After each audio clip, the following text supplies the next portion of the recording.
नमस्कार प्यारे साथियों, बोर्ड एग्जाम की तैयारी के लिए आपके एग्जाम में आते हैं रस, छंद और अलंकार। आज के इस वीडियो में हम बहुत ही आसान तरीके से आसान एग्जाम्पल्स के साथ रस, छंद और अलंकार पढ़ने वाले हैं। सबसे पहले शुरुआत हम अलंकार से करेंगे, फिर रस पढ़ेंगे और अंत में छंद पढ़ेंगे। तो अंत तक इस वीडियो में बने रहें।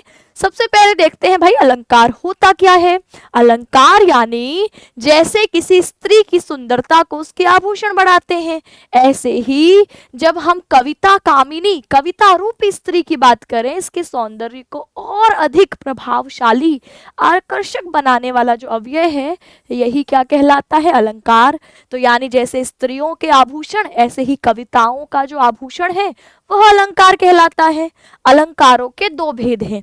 एक, अगर हम शब्दों के द्वारा कविता की सुंदरता को बढ़ाना चाहते हैं तो वे होंगे शब्दालंकार।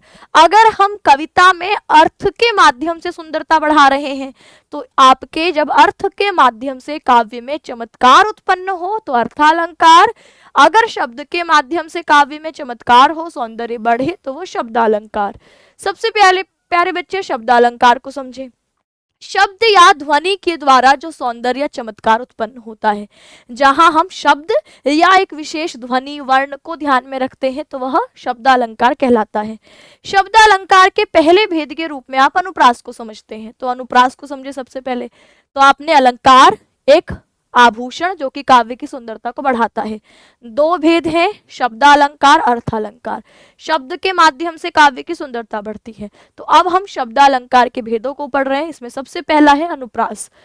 वर्णों की आवृत्ति को अनुप्रास कहते हैं। जहां समान वर्णों की बार बार आवृत्ति हो वह अनुप्रास कह जाता है। ठीक है। इसके अनुप्रास के 5 भेद हैं। अगर आपकी परीक्षा में केवल 2 नंबर का सवाल है तो आप सीधे इसकी परिभाषा और एक उदाहरण लिखेंगे। लेकिन किसी की परीक्षा में अगर अनुप्रास अलंकार से सवाल आपके 3 नंबर में, 4 नंबर में पूछा जा रहा है तो फिर आप उसके भेदों को भी बताइए। या आपको ऐसा लगता है कि आपको अनुप्रास के 5 भेद पता है तो आप अनुप्रास लिखिए, उसकी परिभाषा लिखिए, 5 भेद लिखिए और एक ही उदाहरण लिखिए। ठीक है। देखिए, तो वर्णों की आवृत्ति को अनुप्रास कहते हैं। जहां समान वर्णों की बार बार आवृत्ति हो, उनके स्वर मिले या ना मिले वहां अनुप्रास। उनके आपके स्वर मिले या ना मिले, जैसे मैं आपसे कहूं की, के, कु, ये तीनों वर्ण आपके आवृत्त हो रहे हैं। इसमें क तो समान है लेकिन स्वर अलग है। इसमें ई स्वर है क के साथ, इसमें ए स्वर है, इसमें उ स्वर है। ठीक है। तो अनुप्रास इसमें होगा। ठीक है। हम यहाँ नहीं कह रहे कि स्वर भी समान हो, व्यंजन भी समान हो, नहीं। यहाँ पर केवल व्यंजन की समानता देखी जाती है। स्वर अगर अलग अलग भी हो तो चल जाएगा। ठीक है। तो जैसे एग्जाम्पल आपके अनुप्रास में सबसे पहला है छे का अनुप्रास। छे का नाम से ही पता चल रहा है, जहां वर्णों की एक बार आवृत्ति होती है। एक या अनेक वर्णों की आवृत्ति केवल एक बार। जैसे कानन कठिन भयंकर भारी, घोर घाम हिम बार बयारी। तो कानन में देखिए क वर्ण एक बार, कठिन में क वर्ण, फिर आप भयंकर भारी में भ एक बार आवृत्ति हुई, घोर घाम में घ वर्ण की।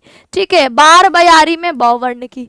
तो इस प्रकार एक बार, एक या अनेक वर्ण, या तो इस पूरे पद में एक ही वर्ण एक बार आवृत्त हुआ होता है या एक से ज्यादा वर्ण, जैसे क आवृत्त हुआ, भ हुआ, घ हुआ, ब हुआ, लेकिन सभी एक एक बार हुए। तो एक या अनेक वर्ण अगर एक बार आवृत्त होते हैं तो अनुप्रास अलंकार होता है। इसका एग्जाम्पल आप छे का अनुप्रास में इसको लिख सकते हैं। अनुप्रास में वर्णों की आवृत्ति होती है, छे का अनुप्रास में वर्ण की आवृत्ति एक बार होती है। अगला है वृत्ति अनुप्रास। वृत्ति अनुप्रास कहता है जहां एक अथवा अनेक वर्णों की आवृत्ति 2 या 2 से अधिक बार। तो यहाँ केवल एक बार आवृत्ति नहीं होगी, उससे ज्यादा बार होगी। ठीक है। जैसे एक का वर्ण लिखा तो अगर ये एक और बार आया है तो हम इसको एक बार आवृत्ति कहते हैं, लेकिन अब ये एक बार और आ गया तो ये 2 बार आवृत्ति है, फिर आता ही गया तो ये अनेक बार आवृत्ति है। तो जहां पर एक से अधिक बार यानी 2, 3, 4 इतने बार किसी वर्ण की आवृत्ति होती है तो वह वृत्ति अनुप्रास कहलाता है। जैसे एग्जाम्पल, तरनी तनुजा तट तमाल तरुवर बहुछाए। तो यहाँ पर तरनी में त, तनुजा में त, तट में त, तमाल में त, तरुवर में त। तो यानी इस त वर्ण की एक बार आवृत्ति हुई, 2 बार, 3 बार, 4 बार, और जहां 2 से ज्यादा बार आवृत्ति हो वह आपका वृत्ति अनुप्रास कहलाता है। ठीक है। तो अनुप्रास का एक छे का अनुप्रास जहां वर्ण की एक बार आवृत्ति, फिर वृत्ति अनुप्रास जहां अनेक बार आवृत्ति। फिर तीसरा भेद है श्रुति अनुप्रास। श्रुति अनुप्रास किसे, जहां कंठ तालु आदि किसी एक ही स्थान से, जैसे मैं आपके च बोलूं तो च छ ज झ एक ही जगह जीभ जाके बार बार टकरा रही है, मैं प फ ब भ तो आपके होंठ बार बार चिपक रहे हैं, तो ये एक ही जगह से बोले जाने वाले वर्ण हैं। इनके आधार पर जब एक ही जगह से बोले जाने वाले वर्ण आपके एक साथ आ जाते हैं तो वह श्रुति अनुप्रास, क्योंकि सुनने में एक जैसे लगते हैं, एक ही जगह से बोले जा रहे हैं। तो यहाँ पर एग्जाम्पल आता है, तुलसीदास सीदत निसिदिन देखत तुम्हारी निठुराई। तो देखो त जहां से बोल रहे हो वहीं से ल स द स द, ये सभी दंत्य, इन सभी का उच्चारण स्थान क्या है, दंत्य। इसमें बार बार जाके जीभ दांत में लगती है, त ल स न, तो देखो जीभ में बार बार दांत लग रहे हैं, है ना। तो इस प्रकार आप कहेंगे कि जीभ बार बार दांत में जाके लग रही है, यानी इन सबका उच्चारण स्थान क्या है, दंत्य। सुनने में एक जैसे लगते हैं तो इसको श्रुति अनुप्रास कह देते हैं। अगला है लाटा अनुप्रास। लाटा अनुप्रास कह रहा है शब्द भी और अर्थ भी आवृत्ति हो रही है, रिपीट हो रहा है। जहां शब्द और अर्थ की आवृत्ति हो, लेकिन जब हम उसका अन्वय करें, उसका भावार्थ करें, तब अंतर आ जाए। जैसे देखो एग्जाम्पल से समझ में आएगा अलंकार, जैसे लिखा है, पूत सपूत तो काधन संचय और पूत कपूत तो काधन संचय। अगर हमारा पूत यानी पुत्र, बेटा, सपूत है, अच्छा बेटा है, तो धन का संचय क्यों करना, है ना, धन का संचय क्यों करना, यानी धन कमा लेगा। और अगर पूत कपूत है, बुरा निकल गया है, तो उसके लिए जोड़ना ही क्यों, उसने तो वैसे भी खराबी करना है।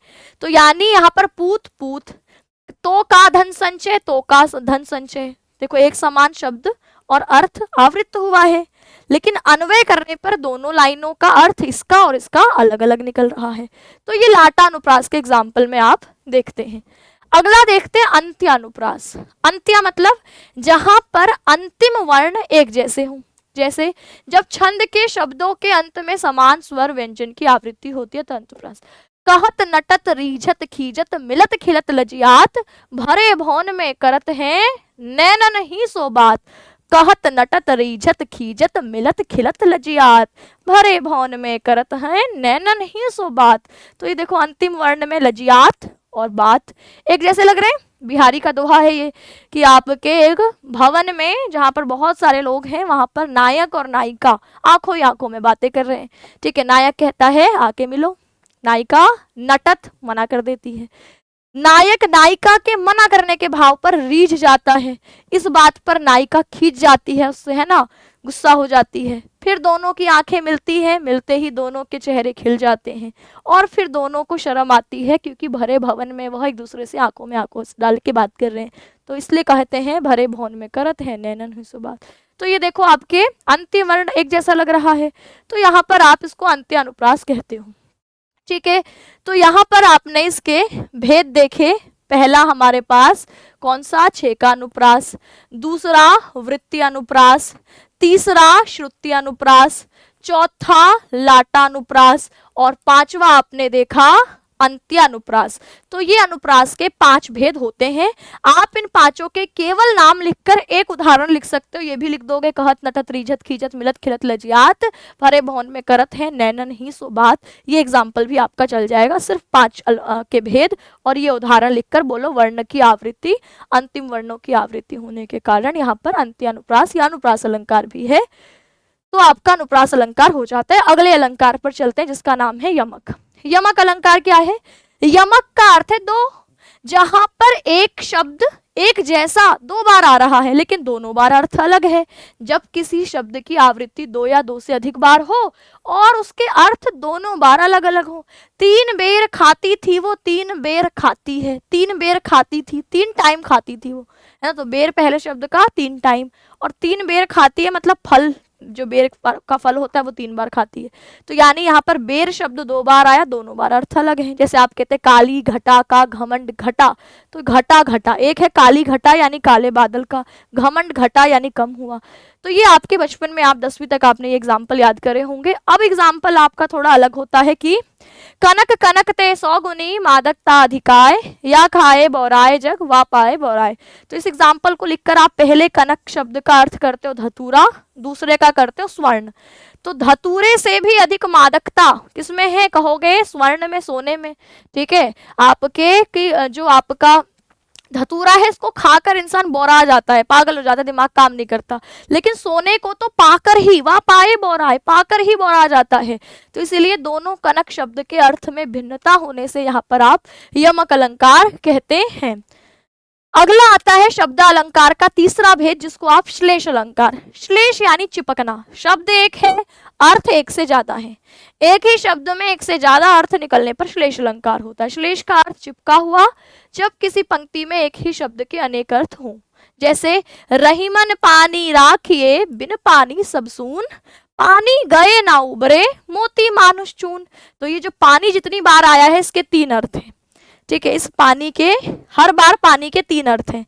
पानी का अर्थ क्या क्या है, तो कहेंगे मोती के संदर्भ में इसका अर्थ चमक है, मनुष्य के अर्थ में मान सम्मान, ठीक है, आपका मान सम्मान, और चूने के संदर्भ में इसका अर्थ जल।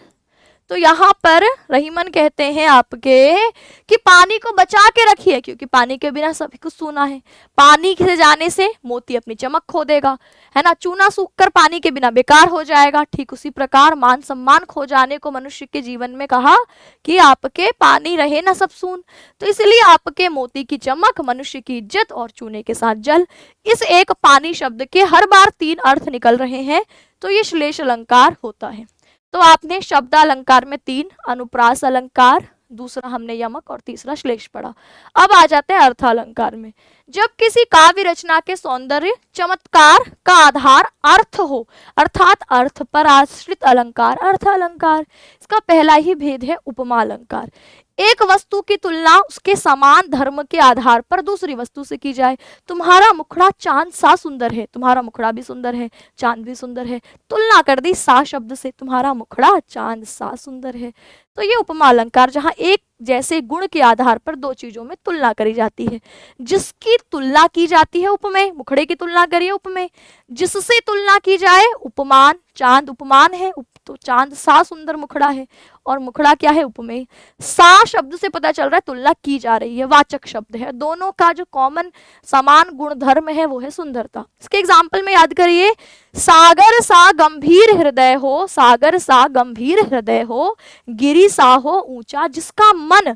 तो सागर सा, सागर से तुलना कर दी, उपमान है सागर, वाचक शब्द है। गंभीर हृदय, है ना, ये आपके जो है हृदय की तुलना करी, दोनों में गुण क्या है, गंभीर। हृदय भी गंभीर, सागर भी गंभीर, गंभीर यानी गहरा, सागर भी गहरा और हृदय भी गहरा। हृदय के भाव समझ में ही नहीं आते तो हृदय भी गहरा, तो इसलिए आपको तुलना। गिरी यानी पर्वत सा हो ऊंचा जिसका मन, मन भी ऊंचा पर्वत भी ऊंचा, है ना। तो इस तरीके से ये आपके उपमा अलंकार के एग्जाम्पल्स में आप इसको लिख सकते हैं। या आप ऐसे भी कह सकते हैं, हरिपद कोमल कमल से, या ये एग्जाम्पल, हाय फूल सी कोमल बच्ची हुई राख की ढेरी थी। तो फूल सी कोमल बच्ची, फूल भी कोमल बच्ची भी कोमल, दोनों में समान गुण कोमलता का सी शब्द से पता चल रहा है तुलना करी है। ये उपमा अलंकार के एग्जाम्पल होते हैं। अगला है रूपक। जब उपमेय को ही उपमान मान लीजिए, तुम्हारा मुख ही चांद है ना, तुम्हारे चरण ही कमल हैं। तो मुख चांद है, चरण कमल है, तो तुलना नहीं करी, तुम्हारे मुख को चांद कह दिया, उपमेय को उपमान मान लिया, तो वहां रूपक अलंकार होता है।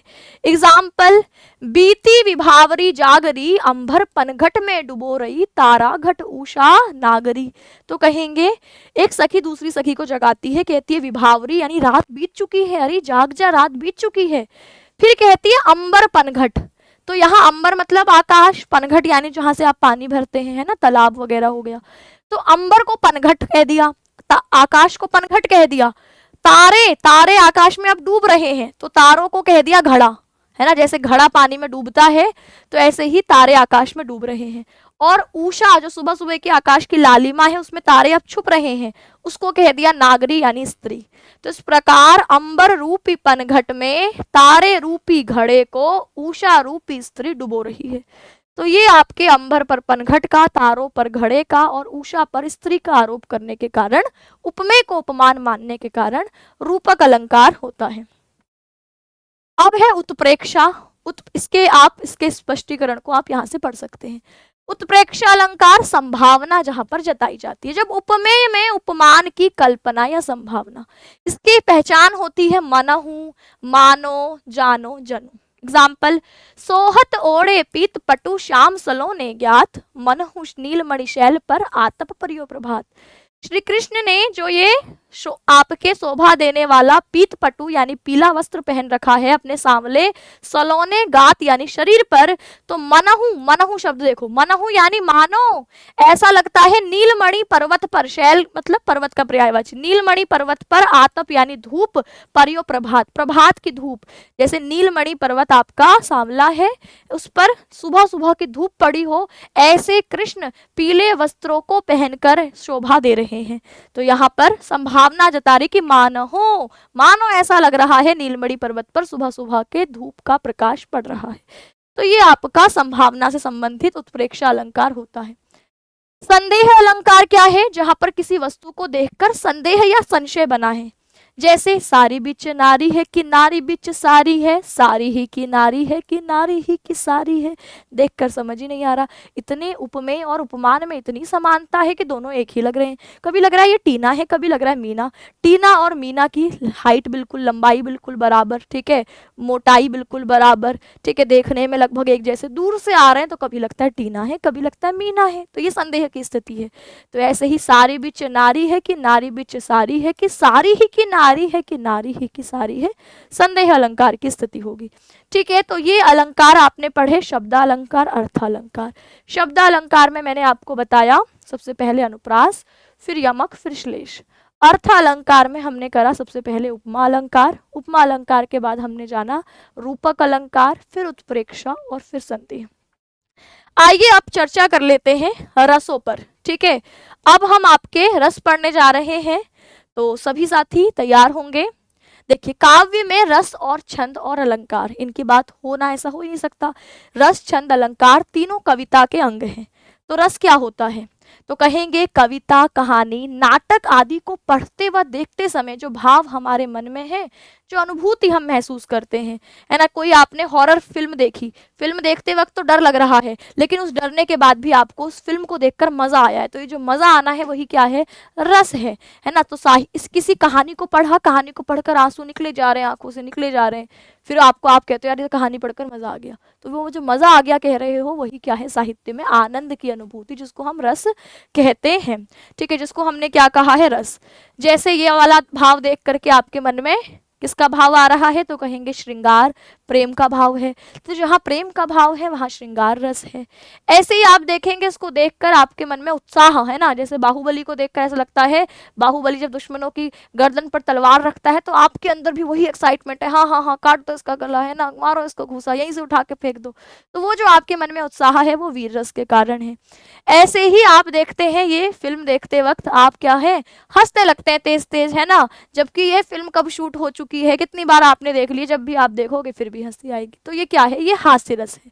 तो इस प्रकार आपके कविता, कहानी आदि को पढ़कर जो आपको मन में भाव आते हैं उसको हम रस कहते हैं। इसमें श्रृंगार रस, करुण रस, अद्भुत रस, रौद्र रस, वीर रस, हास्य रस, भयानक रस, विभत्स रस, शांत, वात्सल्य और भक्ति रस होता है।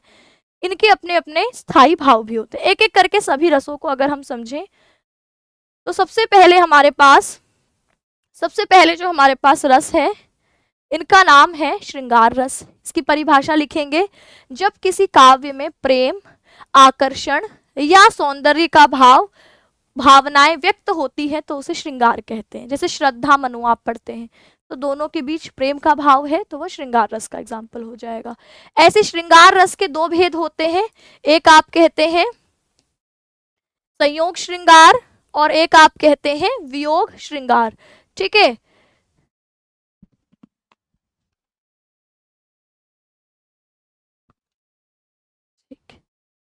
आगे बढ़ेंगे तो अगला रस है हमारे पास संयोग, जहां पर नायक और नायिका का मिलन हो, हंसी मजाक, छीना झपटी हो। इसके एग्जाम्पल में लिख सकते हैं, मेरे तो गिरधर गोपाल दूसरा ना कोई, जाके सर पे मोर मुकुट मेरो पति सोई। तो आपके श्रृंगार रस का हो जाएगा। या बतरस लालच लाल की मुरलीधरी लुकाए, सह करे भौनी हंसे देन कहे नटी जाए। तो यहाँ पर आपकी राधा कृष्ण की मुरली छुपा देती है और जब उससे मांगते हैं तो मना कर देती है, कहती मैंने नहीं ली। तो ये श्रृंगार रस का उदाहरण हो जाएगा।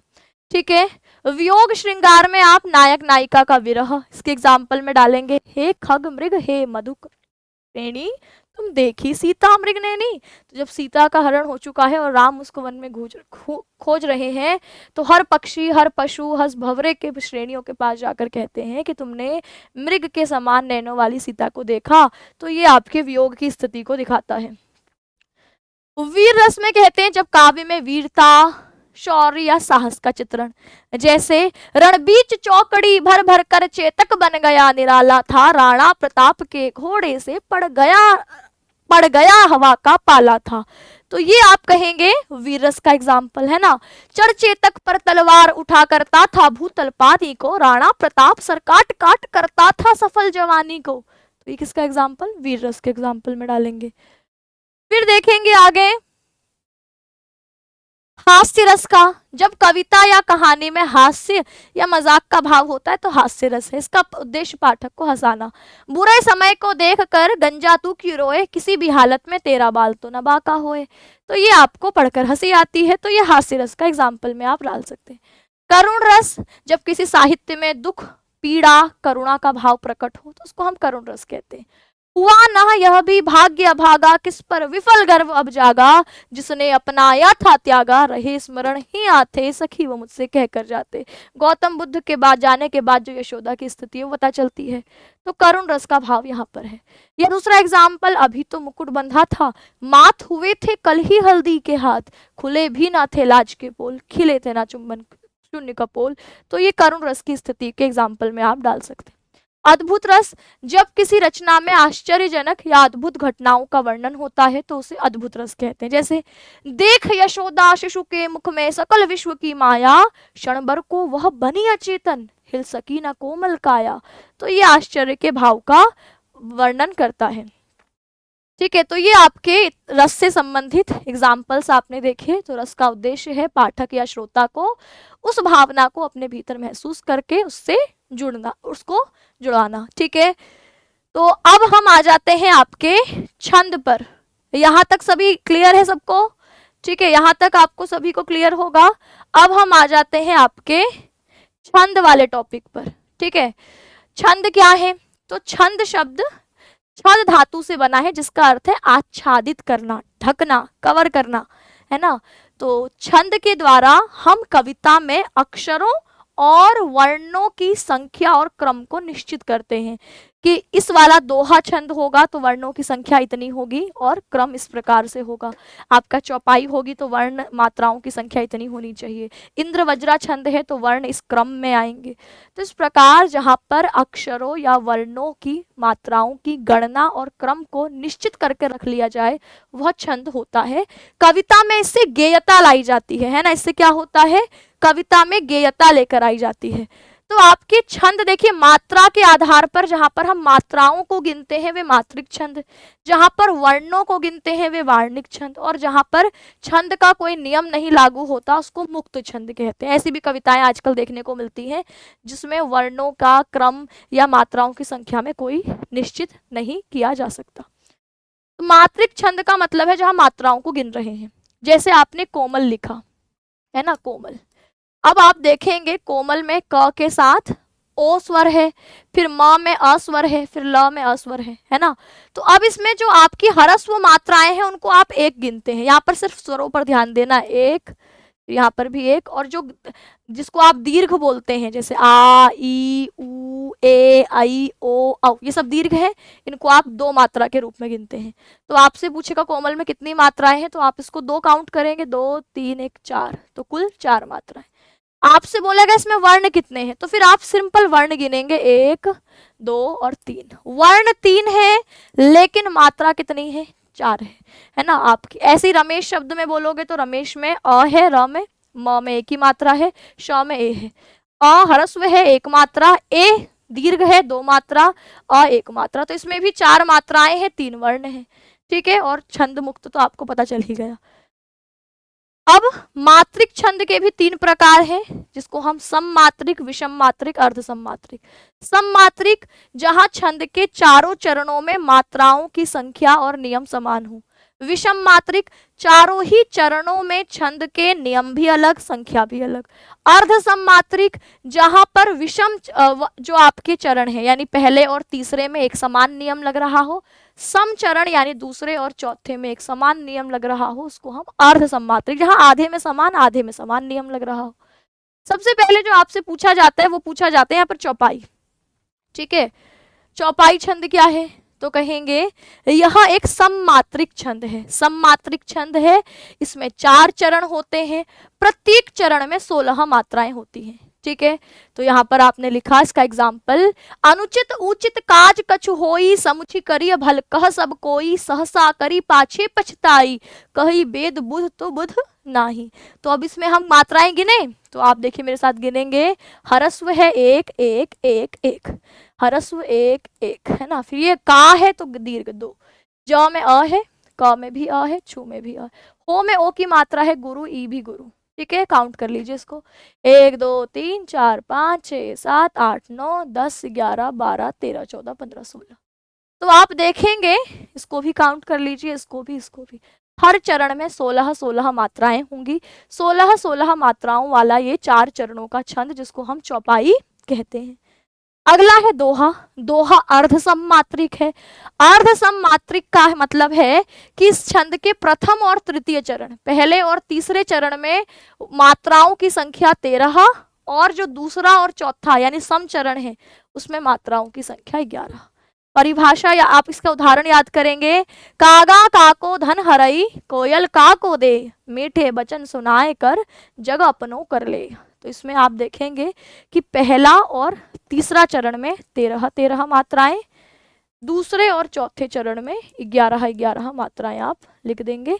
तो ये आपका दोहे का एग्जाम्पल हो जाएगा। ठीक है, आगे इसके एग्जाम्पल में आप ये भी कर सकते हैं, कनक कनकते सौगुनी, मादकता अधिकाय, वा खाए बोराए जग, वा पाए बोराए, है ना, ये भी आप लिख सकते हैं। ये भी दोहे का एग्जाम्पल है, रही मन बानी राखिए, बिन पानी सब सून, पानी गए ना उबरे, मोती मानस चून। अगला छंद है हमारा सोरठा। सोरठा जस्ट इसका अपोजिट, इसमें पहले और तीसरे चरण में वर्णों की मात्राओं की संख्या 11, जो दूसरा और चौथा है इसमें 13, जस्ट इसका अपोजिट।